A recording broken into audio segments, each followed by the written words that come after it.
Well, it's about that time. What's trending now and everything out in L.A. with the Dodgers securing yet another star, the second crown jewel of free agency in Yoshinobu Yamamoto. He agreed to them on both sides there, 12 years, $325 million. He's just 25-year-old, by the way. Yamamoto has been one of the most decorated, accomplished pitchers we've seen from Japan heading to MLB. Last season, by the way, he won the Pacific League's equivalent of the MVP and the Cy Young Award. So he is the real deal. But when it comes to the Dodgers and them making deals, they have been busy. Remember Shohei Ohtani breaking the bank, 10 years, $700 million outside of Yamamoto. Tyler Glasnow coming over from the Rays, 5 years, $137 million. You can bet when it comes to that rotation, it'll be very interesting out in L.A. All right, to make more sense of all this money and what's going on with the Dodgers, you got to bring in David Samson because he had some things to say yesterday. And, David, I got to ask you now, with all these moves here, Ohtani and now Yamamoto, have they become the new evil empire of MLB? Well, I think they've always been. I've been in the game from 2002 with the Marlins to 2017.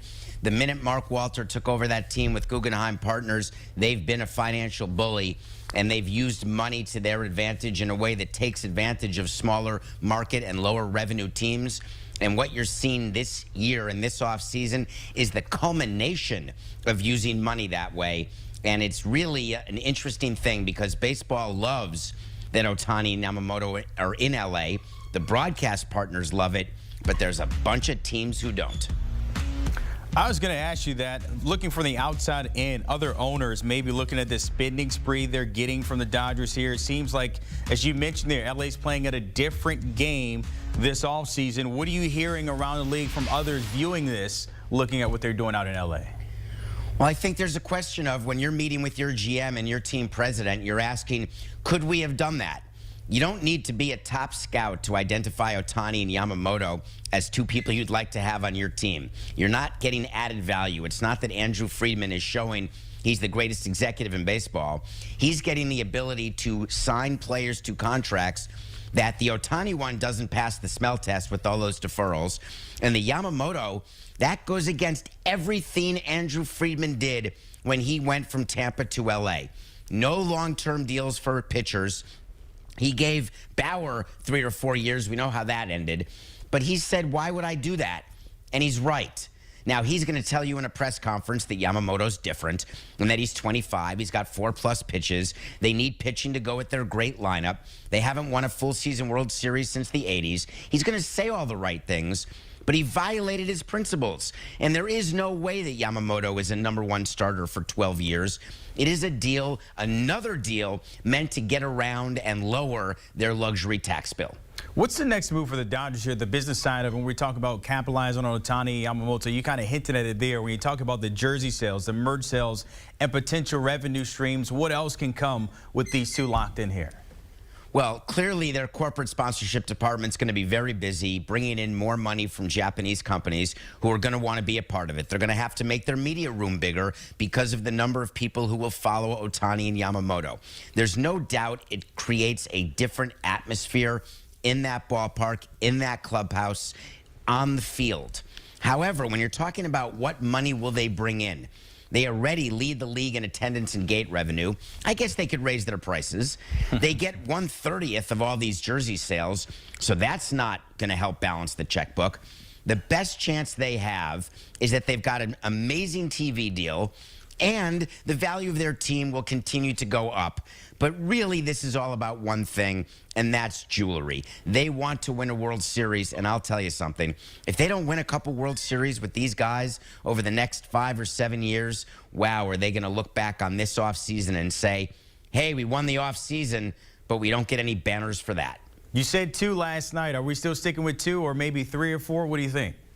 Oh, no, I'm not going to do a LeBron. Can we do a LeBron? Give me 1. Give me 2. Give me 3. He ended up at 2, and it was pretty darn good. I would say 2 is the number. 2 is where dynasties happen. And the Dodgers, obviously, they've been in the postseason. They've won their division maybe 11 of the last 12 years. They certainly will have Ohtani and Yamamoto playing October baseball. But to me, it's just about the rings, and it is so hard to get them. So many things have to go your way. Look what happened to the Braves last year. Look what happened to the Dodgers last year. And they made the playoffs. Forget the fact that the Mets and Yankees and Padres didn't. So winning the offseason, I've done it. It feels really good. But then the season starts, and then you've got to start worrying. You know, across the country, there's a guy, Steve Cohen, that usually wins the offseason. We've talked about a lot over the years.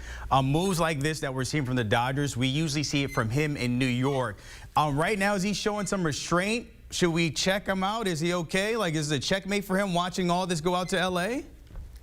I've said that if Steve Cohen is as smart as he is wealthy, and if his payrolls are going to continue to be in the stratosphere where they are, and he makes smart decisions, I would rather have the Mets organization than the Dodgers organization. Because what the Dodgers used to have prior to this season was loads of intelligence and loads of money. And I am not impugning Yamamoto. He is a plus talent.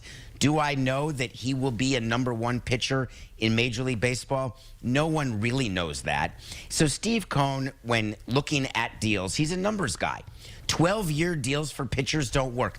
He signed Scherzer and Verlander to short-term deals, and those didn't even work, and he jettisoned them away. So I believe he's showing smart restraint, but wow, I'll tell you, it doesn't feel good if you're Steve Cohen right now. Doesn't feel good for some of those small market teams as well, because now the playing field is no longer leveled here, David. I mean, if you're one of those teams, you go to Rob Manfred and say, hey, this isn't fair. We can't compete with this.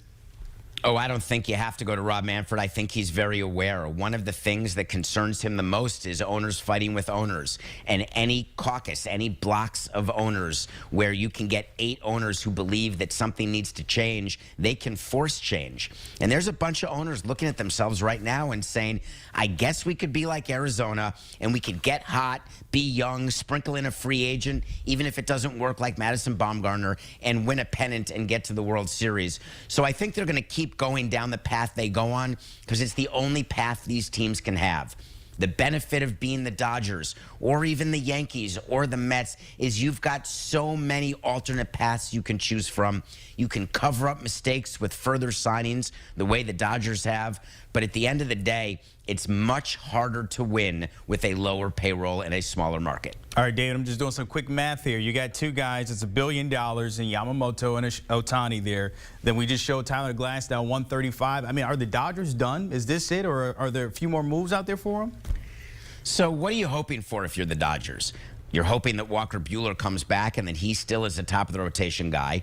You're hoping that Yamamoto is an actual top-of-the-rotation guy. You're hoping that Bobby Miller can get it done and that Glasnow stays healthy. Then you're hoping that your guys don't slump at the wrong time. I want to remind everyone, it feels like years ago, but just this past October, the reason the Diamondbacks beat the Dodgers, Betts and Freeman got cold at the same time for a small 3-game stretch. Ohtani's bat's going to help, but what you're worrying about is depth in the rotation.